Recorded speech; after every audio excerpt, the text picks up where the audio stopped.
Então, galera, vamos hoje com temperatura, tá? Primeiro, antes de mais nada, o que é temperatura? Temperatura nada mais é que o grau de agitação das moléculas de um corpo. Melhor falando, a medida do grau de agitação das moléculas de um corpo, certo? O que acontece? As unidades podem ser graus Celsius, graus Fahrenheit ou Kelvin, tá legal? O termômetro, o que acontece? Como que a gente vai medir a temperatura? A temperatura é medida, obviamente, como a gente sabe, através do termômetro, tá? Para montar esses termômetros, a gente tem que fazer a utilização de pontos fixos para fazer as relações entre as escalas de temperatura, essas diferentes escalas aqui, tá? O que acontece? A fórmula que a gente usa é essa daqui, ó. O que significa? Temperatura em questão menos o ponto de fusão da água dividido pelo ponto de ebulição da água menos o ponto de fusão da água. Ó, eu fiz aqui os três termômetros. Esse primeiro termômetro é de graus Celsius, esse segundo é de graus Fahrenheit e esse último aqui de Kelvin, tá? Aqui em cima, essa linha tracejada vermelha, temos o ponto de ebulição, que é quando a água vira vapor, e aqui o ponto de fusão, de quando a água se transforma em gelo. Tá? A água se transforma em gelo em 0 graus Celsius na escala graus Celsius, 32 graus Fahrenheit na de Fahrenheit, 273 Kelvin no termômetro de Kelvin. Tá?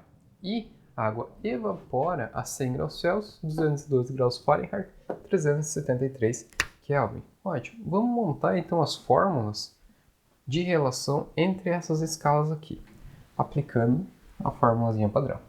Temperatura, que é a unidade, né? A gente vai usar então aqui no primeiro termômetro graus Celsius, tá? Vou escrever C, pode ser, menos ponto de fusão. Ponto de fusão é 0, dividido pelo ponto de ebulição, 100, menos ponto de fusão, que é 0, certo? Temos isso daqui. Resumindo, a gente tem C sobre 100, ok? Fazendo o mesmo em Fahrenheit, a gente vai ter F menos 32, dividido por 212 menos 32, a gente vai ficar com 180, é isso? Isso aí. E aqui a gente vai ter Kelvin menos 273, dividido por 373 menos 273, no caso 100. Okay? Temos essas três relações aqui. Três fórmulas, perdão. E essas três fórmulas, quando a gente iguala elas, a gente faz uma relação entre elas.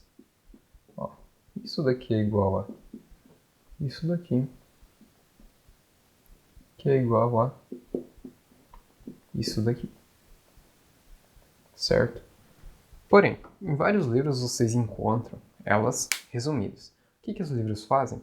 Nada mais, nada menos que dividir os denominadores, tá? Dividindo os denominadores ali, eu acho que é por 20, né? A gente vai ficar com C, 100 dividido por 20 vai dar 5. Denominador do Fahrenheit, 180 dividido por 20 vai dar 9. Denominador do Kelvin, 100 dividido por 20 vai dar 5 também. Vocês vão encontrar essa relação ali, dessas três fórmulas. Daí na hora de calcular, você tem que pegar duas, tá? Por exemplo, essa com essa, essa com essa, essas duas aqui. Tá? Só que o que acontece, né, pessoal? Por que é importante vocês saberem isso daqui? Muitas vezes os problemas trazem uma escala X e dão um ponto de fusão e o ponto de ebulição da escala X, tá? E perguntam quanto tal grau da escala X vale em graus Celsius ou Fahrenheit ou Kelvin, tá?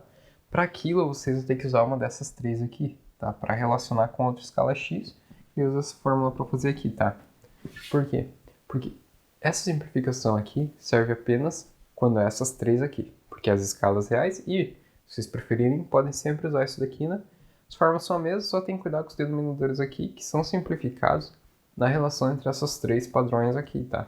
Se você for colocar uma escala X para igualar alguma delas, você tem que usar essas fórmulas aqui. Tá legal?